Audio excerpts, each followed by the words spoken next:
You have probably one of the most amazing stories in Olympic competition. Not only 4 gold medals, but 4 times you came from behind to be able to win. Why Al Oerter? What is it that makes you tick, that you're able to come through when nobody else is able to come through on those days? What I'm trying to do is simply just be at my best at that one period of time, without pressure, without having to succeed, without worrying about what people are going to be saying about you, or how the newspapers or some media will perceive you, or your friends. Because I'm whole, I know what I am, and I'm not concerned with that thing.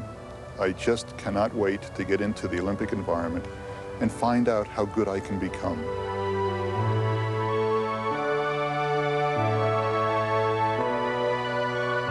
I knew that if I could keep my nerves under control, I could compete well. I don't know if I could win a medal or not, but I know I could compete at my best. Tokyo, 1964. Oerter is racked by excruciating pain, a neck injury, torn cartilage, internal bleeding. His first throws are agonizing torment, not only to his body, but to his competitive pride. Somehow, somewhere, some way, he finds a last flickering ember of strength and will.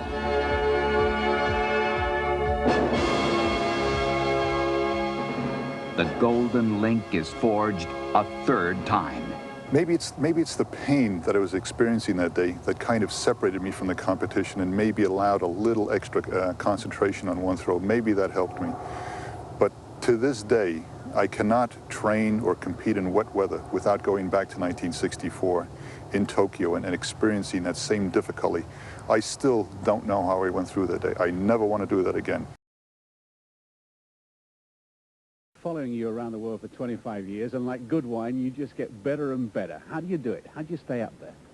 I don't know, Ron, but I think my first medal in 1956 allowed me to relax in competition. I never, from that moment on, had to prove anything, so I could enjoy the sport just as I enjoy the sport right now. I never had to set a world record, never had to win another gold medal, never had to win anything, okay, to continue to prove myself. And in enjoying anything, you can continue for a lot of years, and I'll be in it for another 40.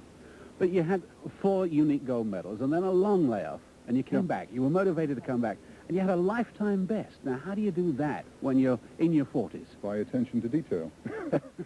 I did stop from 1968 through 1976, and when I came back in 76, I had realized that I had established a great number of boundaries that I did not allow myself to go beyond. And these boundaries surrounded lifting, you know, the amount of weight that I could not lift, or the distance I could throw, or the amount of conditioning, perhaps.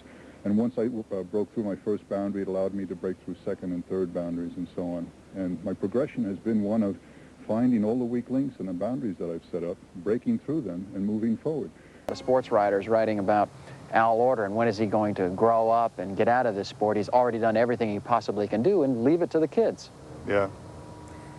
I have a favorite saying, you can grow older, but you don't have to grow up, you know, that kind of thing, right? I don't think it's a lack of maturity. I hope it isn't, certainly. I don't think it's a craziness as far as trying to boost my ego or return to past glories and all of this kind of nonsense. I truly enjoy the throw, the training for the throw, trying to get to levels like Olympic competition, which I consider to be the supreme competition in my particular event, and to be with those people that work very hard at very elusive goals.